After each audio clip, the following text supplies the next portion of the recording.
Welcome back to another interesting tutorial about Android phone settings.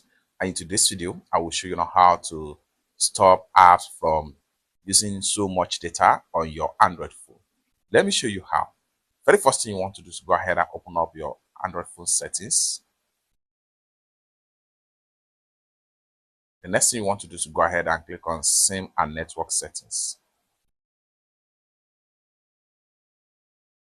Then go ahead and make sure you click on data usage. Then scroll down right here and you see data usage statistics. Next thing you want to do is to go ahead and click on data saver.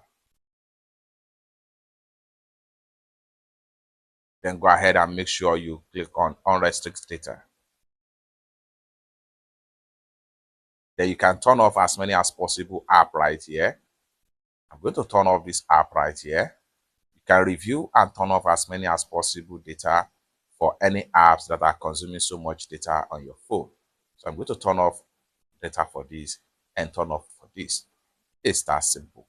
For more useful tutorial, tips and tricks like this, consider to subscribe. Thank you so much for watching, and I hope to see you in my next video. Bye for now.